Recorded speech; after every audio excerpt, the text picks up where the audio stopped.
लेकर है, लेकिन अपोजिशन और अन्य लोग इस पे सवाल खड़े कर रहे हैं। देखिए, अभी कुछ ही दिन पुरानी तो बात है जब पहलगाम में पाकिस्तानी टेररिस्ट ने चुन चुन के हमारी नौजवान बहनों को, अभी शादी हुई उनकी, उनको उनके सामने बेरहमी से विधवा किया। किस तरीके से उन्होंने उनके दाह संस्कार किए, किस तरीके से उनकी राख को नदियों में बहाया गया, वो सब लोगों ने देखा। पूरा देश उनके साथ रोया। ऑपरेशन सिंदूर के नाम पे सरकार ने कहा कि ऑपरेशन सिंदूर जारी है, और अब आप उन्हीं पाकिस्तानियों के साथ मैच खेलने के लिए दुबई भाग गए। आपके अंदर थोड़ी भी इंसानियत बची है? नहीं बची है। आज पूरा देश, पूरे देश के युवा, महिलाएं इस मैच का विरोध कर रहे हैं। और हमने भी कहा है कि दिल्ली के अंदर जो रेस्टोरेंट, जो बार, जो नाइट क्लब इस तरीके के मैच का, पाकिस्तानियों के मैच का प्रसारण करेगा, हम उसका पूरी दिल्ली में बहिष्कार कराएंगे। और हम लोगों को कहेंगे कि आप कभी इस रेस्टोरेंट में मत जाइए। ऐसे लोगों को कोई हक नहीं है काम धंधा करने का जो इस तरीके से पाकिस्तानियों के साथ खड़े हो जाएं। और हम लोग इसका कड़ा विरोध कर रहे हैं। आज हमारी महिला विंग की सभी बहनें 2 बजे पार्टी दफ्तर के अंदर इकट्ठी होंगी। सब लोग अपने अपने घर से सिंदूर लेके आएंगी और उस सिंदूर को सही जगह पहुंचाया जाएगा। अलग अलग बयान आ रहे हैं जो केंद्रीय मंत्री मनोहर लाल, दोनों मामले अलग अलग हैं। खेल तो होता रहना चाहिए, ऑपरेशन सिंदूर जारी है। अभी क्रिकेटर मदन लाल का बयान है, उन्होंने कहा कि हम होस्ट कंट्री, हम कैसे मना कर सकते हैं कि मैच नहीं खेलेंगे। देखिए, घटियापने की तो कोई सीमा होती नहीं है। अब कोई आदमी अगर अपने घटियापन पे आ जाए, तो आप देखिए जितने भी रेप के मुकदमे होते हैं, कत्ल के मुकदमे होते हैं, जिसके अंदर जब पकड़ा जाता है मुजरिम, तो किसी ना किसी तरीके से उस चीज़ को भी जो है वो डिफेंड करता है। तो मुझे नहीं लगता कि इस मामले में कोई भी डिफेंस मानने योग्य है। अरे भाड़ में जाए आपका क्रिकेट मैच, भाड़ में जाए आपका एशिया कप, भाड़ में जाए बीसीसीआई, और भाड़ में जाए उन बड़े बड़े नेताओं के बच्चे जो इस बीसीसीआई और आईसीसी के अंदर कब्जा करके बैठे हुए हैं। देश को इससे कोई लेना देना नहीं है। देश के बच्चे अपनी गली के अंदर क्रिकेट खेल के खुश हैं, अपने मोहल्ले के पार्क में क्रिकेट खेल के खुश हैं। हमें पाकिस्तानियों के साथ क्रिकेट खेलने की कोई ज़रूरत नहीं है, और जिसको ज़रूरत है वो पाकिस्तान चला जाए। प्रधानमंत्री मोदी कल मणिपुर में थे और मेतीज और कुकीज दोनों से अपील की कि एक साथ मिलकर आगे बढ़े, हारमोनी बनी रहनी चाहिए। उन्होंने कई ऐसे उदाहरण गिनाए कि सरकार ने कैसे काम किया दोनों के बीच समन्वय स्थापित करने का, मणिपुर के विकास का। देखिए, अब मणिपुर में 2027 फरवरी में चुनाव है, तो प्रधानमंत्री जी चुनाव से पहले हर राज्य में जाते हैं, तो उनकी मजबूरी है कि जैसे 2022 में चुनाव प्रचार के लिए मणिपुर गए वो फरवरी में, ऐसे दोबारा उनको 2027 की शुरुआत में जाना है। तो अब अगर सीधा ही 2027 में जाएंगे तो लोग उनका मजाक उड़ाएंगे कि साहब आ गए इलेक्शन के समय।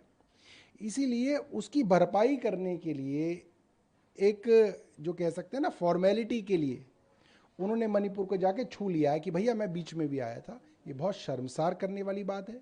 जब मणिपुर के अंदर हिंसा हो रही थी, फौजियों की बीवियों को निर्वस्त्र करके मणिपुर में घुमाया जा रहा था, उस वक्त प्रधानमंत्री जी को वहाँ जाना चाहिए था।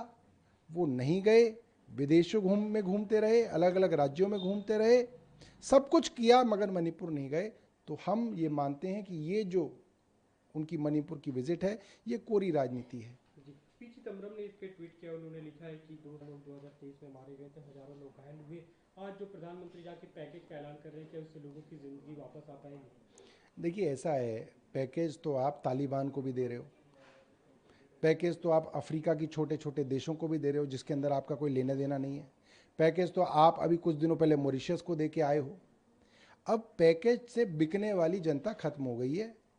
अब आपको आपके कार्यों के ऊपर जनता कसौटी पर कसेगी, और मुझे लगता है कि अब सरकार के दिन कम ही बचे हैं। जी, प्रधानमंत्री जो कल वहाँ पे थे, उन्होंने वहाँ से नेपाल के लिए भी आपकी हमारी शुभकामनाएं हैं। जो सुशीला कार्की प्रधानमंत्री बनी है, पहली नेपाल की महिला प्रधानमंत्री। साथ ही उन्होंने उन युवाओं की भी तारीफ की जो अभी नेपाल की सड़कों की साफ सफाई कर रहे हैं। देखिए, अब प्रधानमंत्री जी के पास कोई ऑल्टरनेटिव नहीं बचा। जब तालिबान की सरकार को प्रधानमंत्री मुबारकबाद दे सकते हैं, उन तालिबानियों को जिनके बारे में हमेशा से इन्होंने जो है पता नहीं क्या क्या कहा, किसी से झगड़ा हो जाता तो उसको तालिबानी कहते थे, उन तालिबानियों को जब ये मुबारकबाद दे सकते हैं तो किसी को भी मुबारकबाद दे सकते हैं। ये सिर्फ सत्ता के साथ है। ट्रंप आ जाए तो ट्रंप को मुबारकबाद, बाइडन आ जाए तो बाइडन को मुबारकबाद। इनकी कोई आइडियोलॉजी नहीं है। अमेरिका से झगड़ा हो जाए तो चाइना के पास चले जाएंगे, चाइना से झगड़ा हो जाए तो अमेरिका के पास चले जाएंगे। इनको मालूम ही नहीं है किसके साथ है। रशिया और यूक्रेन के अंदर अब तक इनको नहीं मालूम कि ये रशिया की तरफ है या यूक्रेन की तरफ है। 24 घंटे मीडिया दिखाता था कि रशिया ने यूक्रेन के साथ जो किया वो गलत किया। भारतीय जनता पार्टी कहती थी कि नहीं, यूक्रेन के साथ जो हो रहा है वो गलत हो रहा है, और तेल खरीद रहे थे रशिया से ताकि रशिया और मजबूत हो और यूक्रेन के ऊपर और ज्यादा हमले करे। तो इनकी कोई आइडियोलॉजी ही नहीं है। एक अंतिम सवाल जो वीडियो सामने आया जिसमें जो ऑपरेशन सिंदूर के दौरान इंडियन एयरफोर्स ने जो हमले किए थे मरकज और मरकज तैयबा के मुरीदके के ठिकानों पे उसको एक तरह से पूरा तोड़ के फिर से नए निर्माण की कोशिश की जा रही है लश्कर तैयबा के द्वारा, जो ये साबित करता है कि वहाँ पे कैसे हमले हुए। देखिए, हमने बहुत क्लियरली ये बात कही थी, पाकिस्तान ऑक्यूपाइड कश्मीर जो भारत का हिस्सा है वो आतंकवाद की फैक्ट्री है, वो आतंकवाद की लेबोरेटरी है। जब तक आप अपना पाकिस्तान ऑक्यूपाइड कश्मीर वापस नहीं लेंगे, आतंकवाद पनपता रहेगा। फौज ने, इंडियन एयरफोर्स ने आपको मौका दिया कि आप पाकिस्तान ऑक्यूपाइड कश्मीर वापस लें, आप ले सकते थे, मगर भारतीय जनता पार्टी की केंद्र सरकार डर गई, ट्रंप के दबाव में आ गई और इन्होंने भारत की सेना की भी नाक कटवा दी। इन्होंने यू टर्न ले लिया। अब तो आपने जब दे दिया पाकिस्तान ऑक्यूपाइड कश्मीर तो वहां तो यही चलेगा, वहां और क्या चलना है। वहां कोई मंदिर में कोई ना बनने हैं, वहां पे कोई पूजा पाठ कोई ना होना है, वहां पे यही होना है। उस दौरान उन्होंने भी सवाल खड़े किए इस पे कि मैच नहीं होना चाहिए। उन्होंने कहा कि पाकिस्तान की तरफ से एक तरह से 26 परिवारों के ऊपर तमाचा है। देखिए, हमारी बहनों का सिंदूर उजाड़ा गया पहलगाम में। भारत की सरकार ने कहा कि पाकिस्तान के आतंकवादियों ने आके घटना को अंजाम दिया। उसके बाद ऑपरेशन सिंदूर हुआ जिसमें हमारे जवान शहीद हुए, आम नागरिक मारे गए, एक एडीसी शहीद हुए। तो आप मुझे बताइए, जिस पाकिस्तान से आपकी लड़ाई हो रही है, आपने खुद कहा कि ऑपरेशन सिंदूर अभी खत्म नहीं हुआ है। यह मेरा बयान नहीं है, यह भारत की सरकार का बयान है। खून और पानी एक साथ नहीं बह सकता, यह मेरा बयान नहीं है, भारत के प्रधानमंत्री का बयान है। टेरर और ट्रेड एक साथ नहीं चल सकता, यह मेरा बयान नहीं है, भारत के प्रधानमंत्री का बयान है। तो खून और खेल एक साथ कैसे चल सकता है?